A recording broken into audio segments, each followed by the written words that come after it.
Hello, everyone, and welcome to Beyond a Sermon. My name is Jim Washock, and I'm the Communications Director at West End Assembly of God. I've grown some hair and maybe gained a few pounds. All right, I'm just kidding. If you're tuning in for the very first time, I am not Jim Washock. Is that the old switcheroo? That is the old switcheroo right there. No, my name is Dave DeMasters, and I am the newest pastor here at West End Assembly of God. I have the opportunity today to step in for the Honorable Jim Washock, who is away. And we miss you, Jim. We miss you, Jim. That's right. Come back right now and host your event. Okay.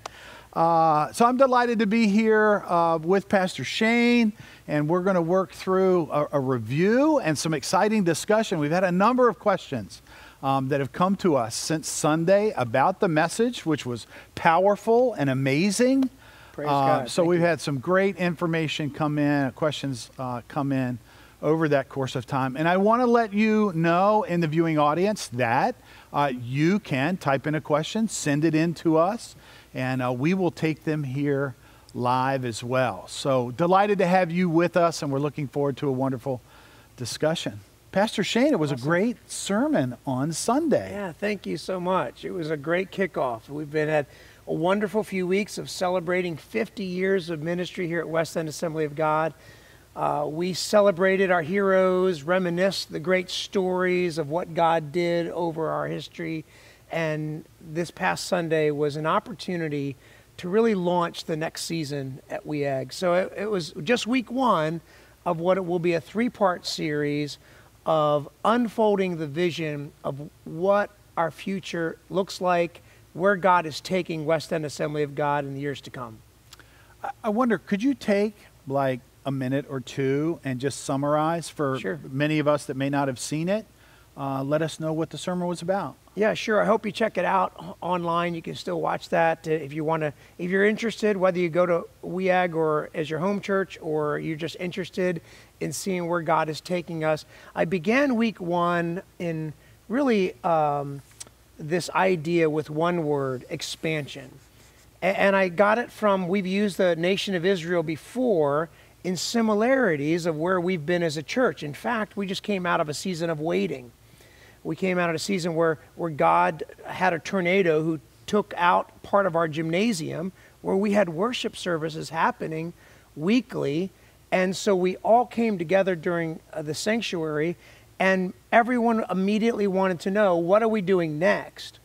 And we decided very strategically that God had us wait, like he did with the nation of Israel in the wilderness, that during the daytime, he would be this cloud that covered the area, and when the cloud moved, you knew to get ready to go. When the fire at night, the pillar of fire at night moved, you knew it was time to move. And we said we would wait on the move of God and then plan the future. So this week, we took the transition from Moses to Joshua as a perfect illustration of where we are as a church right now. We've gone through many seasons as a church, from Dr. Bob Roden, who founded our church 50 years ago, with 12 people meeting in a house, then meeting in a hotel, then meeting in the church up the street, and eventually to this location through miracles that God had done.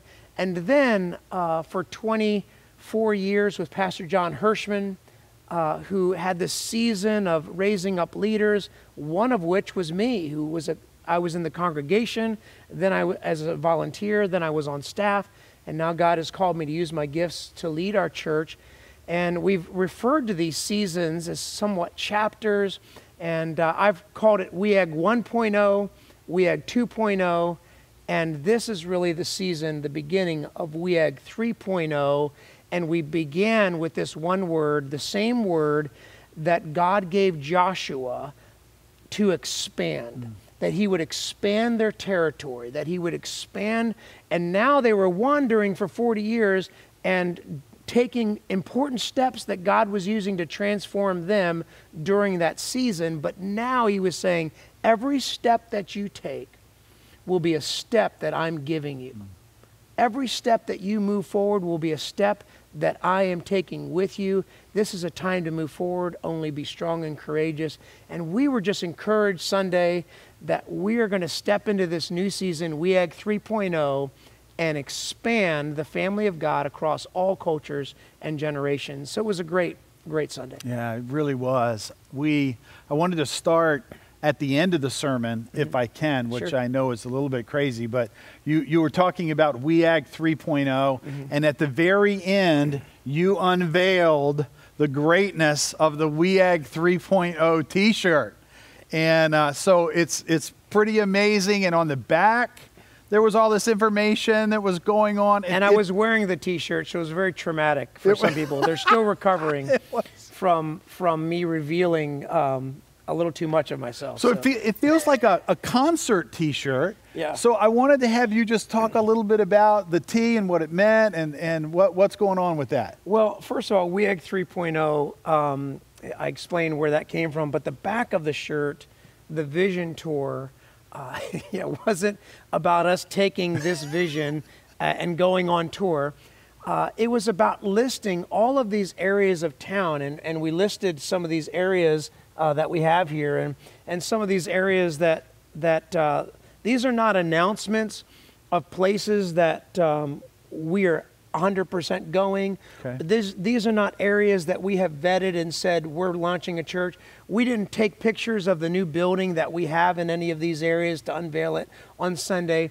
This was a statement, and I know it's a really bold statement, and I know it for some of you listening like, wow, that's pretty bold. It is. It is a really bold statement to say, as a church, we want to be everywhere. We don't want to go into places and compete with other churches or anything like that. We're not coming to every area no matter what church is there. That isn't our goal. We want to collaborate and work and partner with people. But it was a statement to say that we want to be everywhere that God is taking us. And it was the same kind of statement in that season for Israel.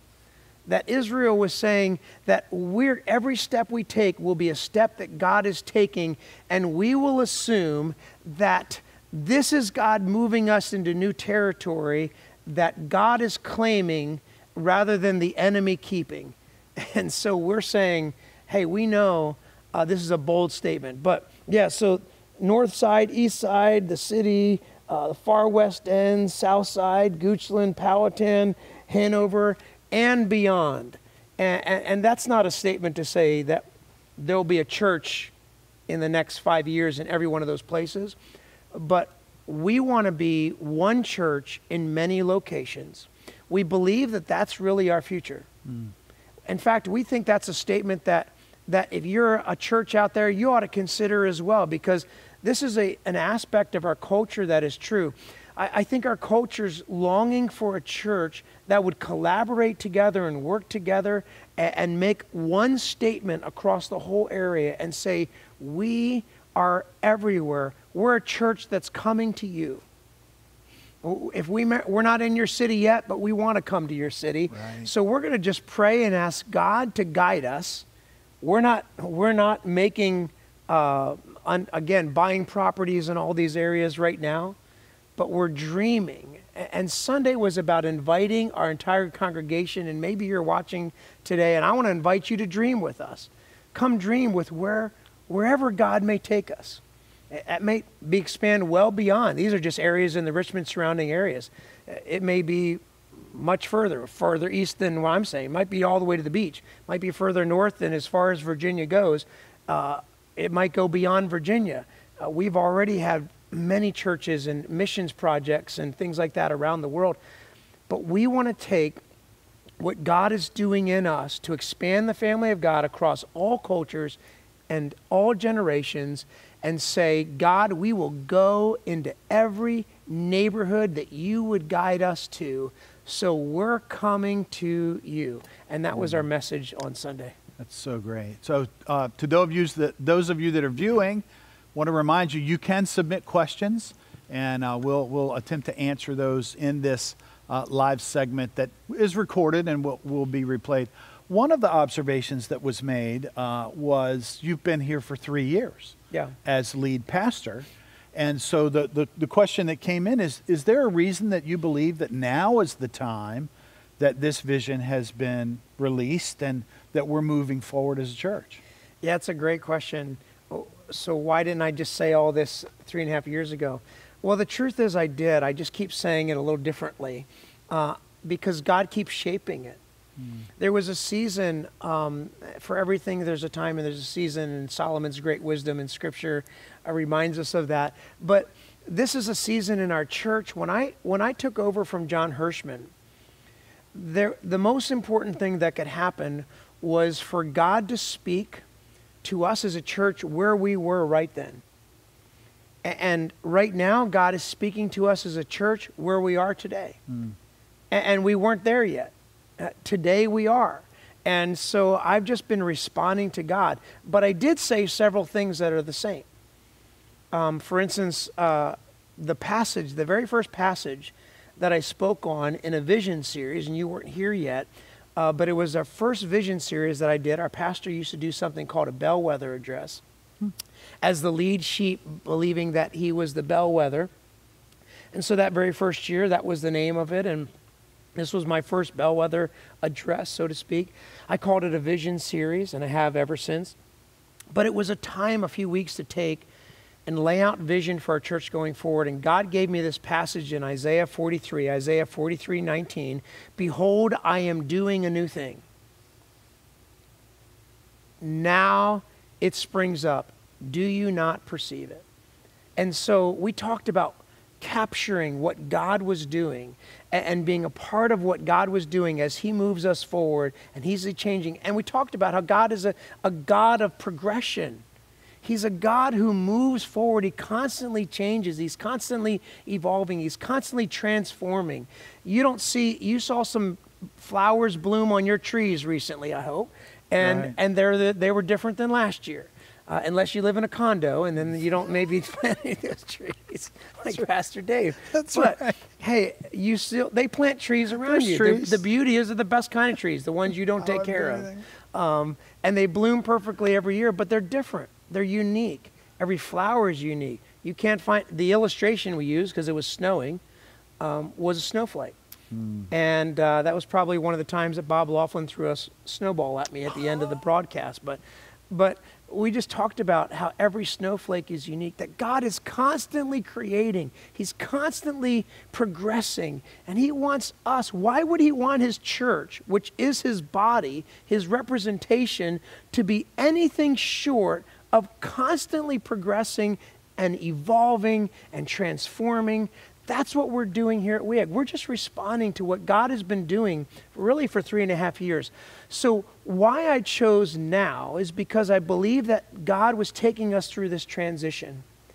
And God said to us then what he wanted to say, and God's saying to us now. But also because of what God has brought together. I'm going to talk about more in week 2. If you'll come back next week, I'm going to talk a lot more about why now.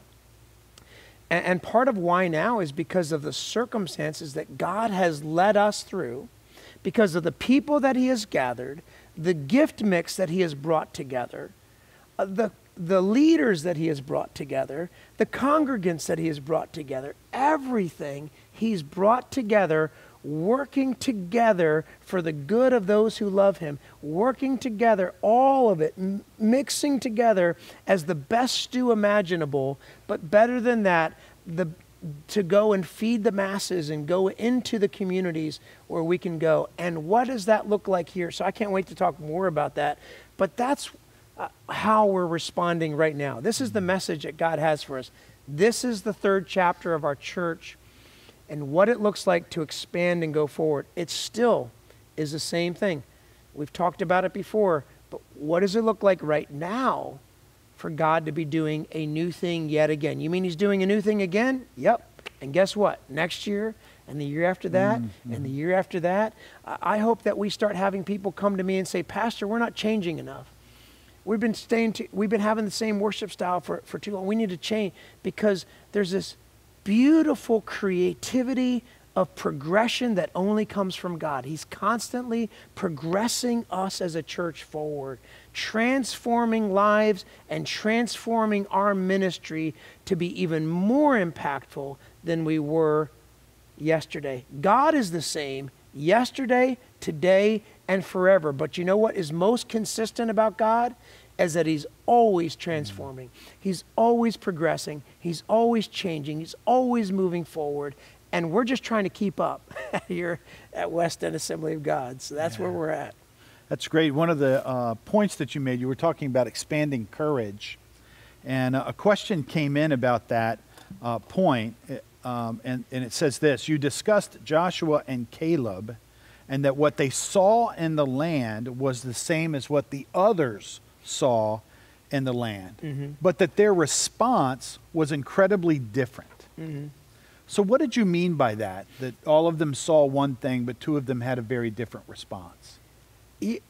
This is such a beautiful story, and you can read about it if you'd like in Numbers 12, 13, 14. You hear the story of where they actually went in prior to this, where Moses actually had spies going out. And there were 12 spies, one representing each tribe of Israel.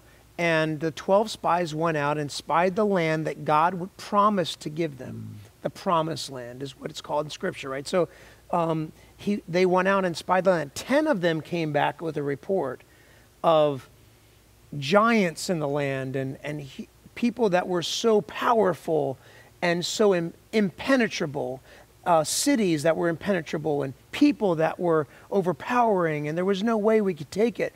They also talked of a land filled, flowing with milk and honey was the description in Scripture, which was very symbolic for them.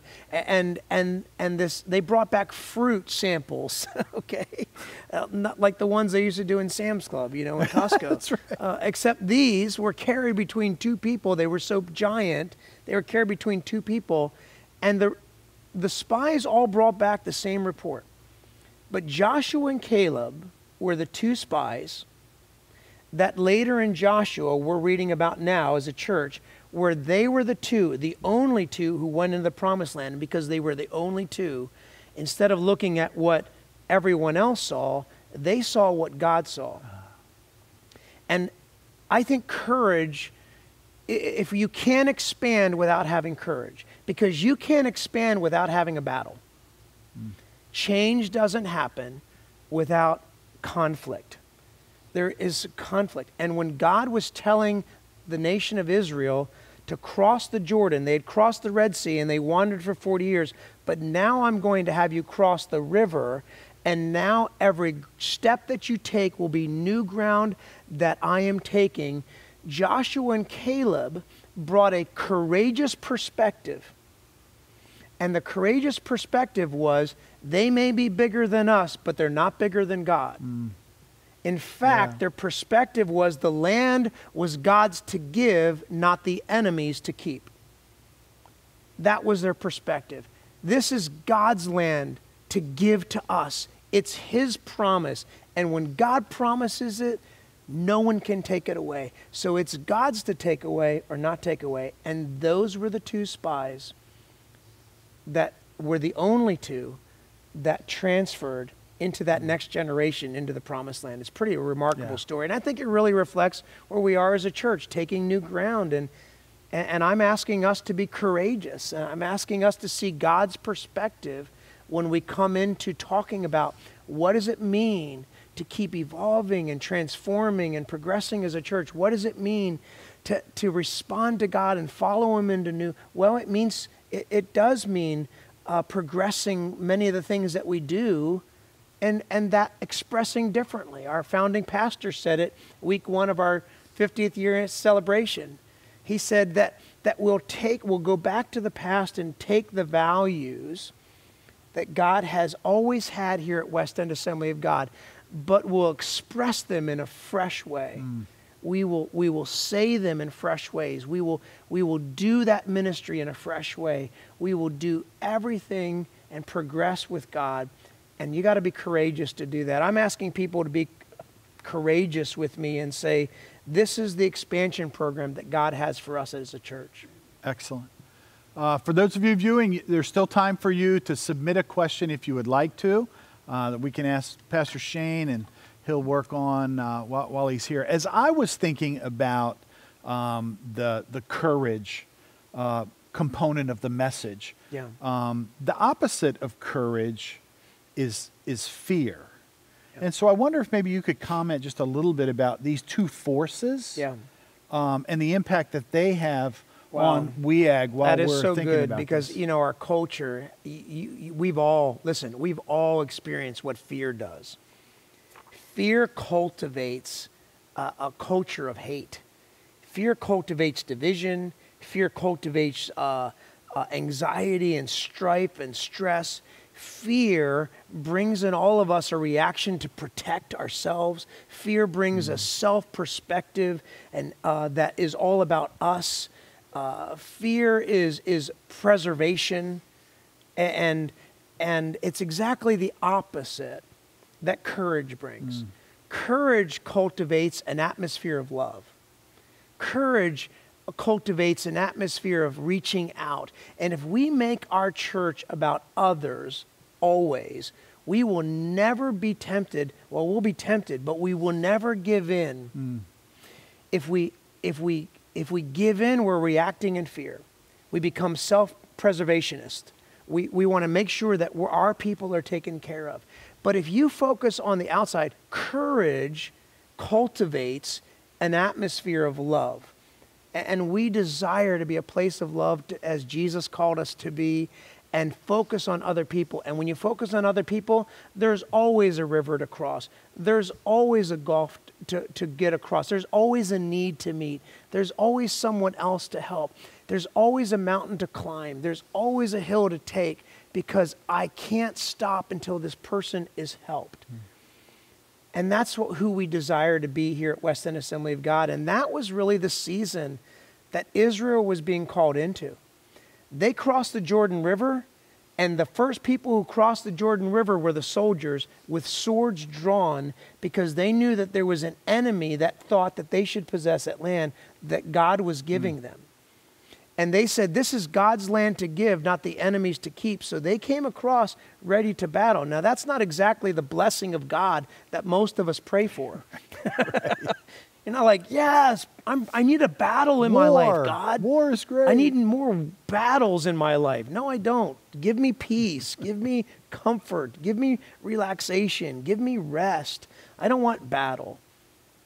Well, then sometimes we have to be reminded that if you don't want a battle, you might not want the blessing of God, because careful what you pray for, because the blessing of God comes with a battle. It comes with taking new ground. So congratulations, Israel. You're going to war. You're going to battle.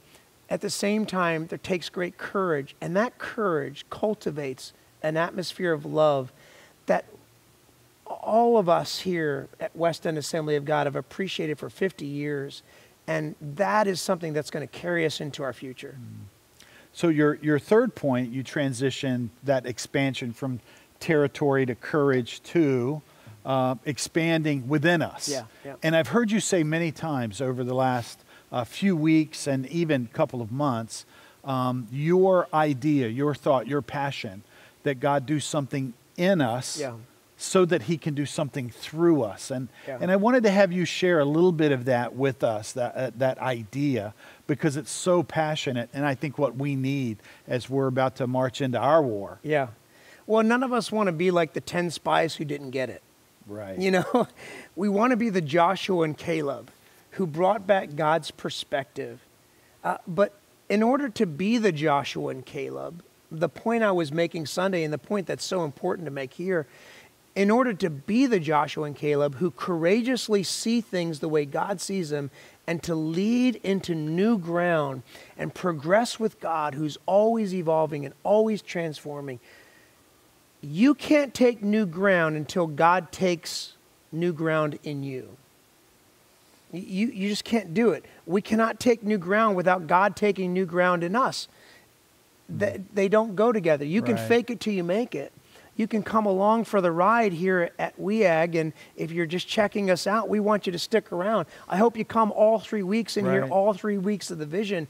But I just know this is true, that the people who courageously take this vision in expanding into any part of the city that God desires for us to go will be the people that God has transformed in them, the people that God has taken new ground in them. And I just opened it up and we just prayed together as a church and said, God, take new ground in me. I want to open up places in my life, Dave, that I've never opened up before. And it's scary. That's really scary. Maybe you've never told someone, you've never talked about it, you've never tackled this area of your life. I want God to take new ground in me desperately, not because I'm really excited about it. Honestly, I'm not. I just like to stay the same. But I'm really excited about God taking new ground in our city. And in order for that to happen, I know He needs to take new ground in me.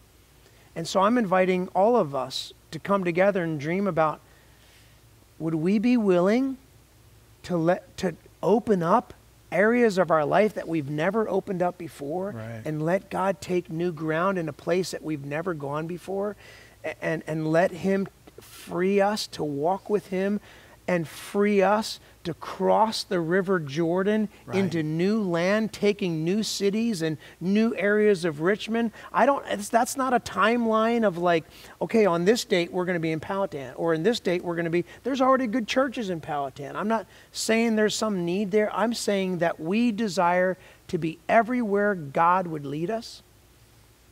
And unless we're making sure that God's taking new ground in us, we won't be ready. Joshua told the people before they crossed the river to go and consecrate themselves. That's a big fancy Bible word, right? That you know the word meaning of in the Greek. It's just this idea to be set apart for God's work. And when you are set apart for your own work, and you're so consumed with everything, your own anxiety, your own fear, your own life, that's such a, it caves in on you, and it really imprisons you to not be free to walk with God across the river. He wants to stop the water for you. He wants you to take new ground, but He can't do it unless you're willing for Him to take new ground in you. So sorry to preach, but no, I'm preaching is so great. It's so great. I was here for the viewing audience, sitting on the front row this week while the sermon was actually happening. It was such a powerful and an electric environment to be here and feel the vision. I wondered in conclusion today, if you could talk to us a little bit about how we can participate. How can we be a part of this expansion that's happening as God is calling us to 3.0 and what that means? How can we be involved? Thank you. First, I would invite you to pray with us. In fact, next week or in the next two weeks from now, I'm going to be announcing some times that our church can come together and pray with us. We want to gather together as a church. That's really the core central part of making sure that we are together, is praying and making sure we're following God. So pray about your involvement. Pray about what God would have you be a part of. Pray about maybe where we should go as a church. I'm asking our whole congregation. Pray about where the first location should be. We want to be one church, many locations. Where should that be? Pray about where the resources come from. That God do that. We know that our budget isn't going to be able to handle all of that. We know that God, every penny that comes in is leveraged to the hilt across this place. But pray about how God would provide the resources above and beyond our budget. God's put a process in place with pastors, elders, and deacons. Our deacons do an amazing job of managing. There's a whole process here in place. I don't have the power to write a check and start a new location. I submit to our leadership here. We go through a process that is God ordained for this location and every location to come. Pray about the leadership. Would you pray about the leadership, that God would develop the leaders necessary to lead those ministries in different parts of town. Pray about making inroads. Maybe pray about where you might go. Pray about how you might join. I already had somebody come to me and say, I want to be a part of I want to be on the first location. Wow. Wherever it is, I just want to be a part of that. God called them to that. Pray and ask God to call you if maybe you're going to be a part of West End Assembly of God, North Side or South Side, or wherever God leads us. We're just open, and pray about the process, that God would lead us through the right process to help us with great wisdom determine the next steps. We understand that we're going to start changing. We're going to start thinking about everything. What does it look like to have a missions department across many locations? Right. What does it look like to have family life, your area, Sure. counseling, and congregational care? What does it look like to care for congregants across locations? What does it look like for kids ministries to have the same great children's ministries here and spread that across youth ministries?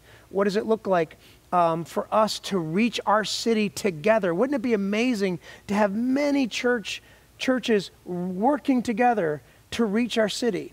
Well, now we're all doing that differently in the way God calls us, but what if one church had many locations reaching the city from all different neighborhoods? What does that look like? So pray for the right process. As we walk through this, we want you to go with us on this journey. And does that light mean there was a question? There is a question. There's a question. A question. Here it is. Viewer question: is expansion something that every ministry will be participating in? And it's two questions from the viewer. They're getting a 2-for-1. Can we expand without losing what we need at WEAG? So S. Davis is bringing it. All right. All right. Well, I think I'd started to answer your question. I was like, wow. You like did. The Holy Spirit guided me to answer. That's amazing. But I'll answer it more specifically. Yes, every ministry can participate in this expansion program. God, first, the way you can ask and pray what God is expanding in you. And then you can, whatever ministry you're involved with, what does it look like? And ask and fill in the blank. Right. What does it look like for, I'm involved in care ministries here. What does it look like for care ministries to be at every location? What does it look like to care across our city, to be one church of care, one church of groups, one church of mission across many locations? So yes, everyone. And can we expand without losing what we need at WEAG? Absolutely. In fact, this goes back in our history to one of the stories that Pastor John Hirschman told. Oh. How our missions department got started. You know, our missions department got started at a season in our church when we were desperate for finances.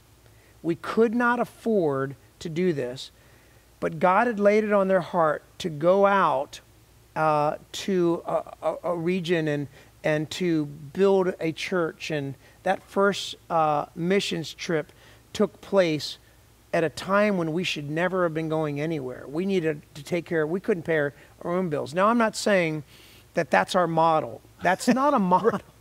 Not a good model anyway. That's not a good model. But when God calls you to do that, you move. When God stops the river, He will provide. Isaiah 43, the passage I began with. Behold, I'm doing a new thing. Now it springs up. Do you perceive it? He says, I am making ways through the wilderness and streams in the wasteland. Ways in the wilderness speaks of direction. God calls out a direction. Streams in a wasteland says that God is the one who can provide in places that no one else can provide. So we will not lose anything. We will gain. Now, people may decide to go with that. That's not breaking up our church. Then He'll replace them. Here at our Parham Road location, we're going to have an expression of worship, and I'm going to talk about it this week, what that's going to look like. And we're going to have a certain way, but each location will be unique to that location and to that neighborhood. The worship expression itself will be unique to it. The leadership will be. And I'm going to describe what this looks like. Next week, we're going to start breaking this down. But yes, the answer is yes, every ministry can be involved, and no, we will not lose anything. We only have something to gain. So friends, I may lose my job now with the next question that I'm going to ask. So if this broadcast ends abruptly, it's probably because he's going to physically accost me. So you just mentioned next week, and I wonder if maybe you could give us just a little taste. Just a little. Come on, Pastor Shane. All just right. a little taste of what's coming for next week. I will say this. I will say one word and a description for it. Okay, we'll take it. So this week, week 1 was expand. Expand the family of God across all cultures. So week 2 is leverage. That God's desiring to leverage. And you can see I came ready to say this. Look at that. Look this at that. Sunday, 10 a.m., 3.0, week 2. Wait, she just typed that really fast. That's awesome. That's awesome. That's impressive tech. Impressive tech. So leverage is our word. And here's what I mean by that. That God has brought during this season of our church, every culture, every generation that he's brought together, every gift mix that he's brought together, every ability that he's brought together, the resources that he's brought together. I've heard for so many years, over the years that I've been in this church for almost 18 years now, I've heard for almost 18 years, wow, WEAG has such a unique way of doing, and you fill in the blank. Because God has called us uniquely to do what he's calling us to do and minister to the world, taking to see every person experience transformation through Jesus Christ in only a way that WEAG can do it. So God desires in this WEAG 3.0, in this next chapter, to leverage everything that has happened in the last 50 years, every person that he's brought, and every situation that we find ourselves in, and every resource that he's brought to leverage to take new ground moving forward. So what does that look like? Everybody has questions. What does that mean for us? Those of you who've been worshiping at our church know we used to have a gym service and a sanctuary service. We've been together for this season. What are we going to do with the gym service? What are we going to do with the sanctuary service? I'm going to answer those questions this week in detail. Excellent. I'm still here, guys. He's not going anywhere. Listen, I can't lay out a vision and say, this week 1 was about, here's where we're going. Week 2 and 3 is about, now how do we get there? Right. So. Pastor Shane, thank you for being amazing and sharing all of these things with us. Friends, you know what we're doing on Sundays. WEAG 3.0. This past week was week 1, and he just gave you a preview of week 2. So the next 2 weeks are the continuation of our vision. 10 o'clock Sunday morning, Eastern Standard Time. You can check in with us and watch it, see it streaming live. And this will be rebroadcast as well. Thanks for joining us so much today. Have a great rest of your day.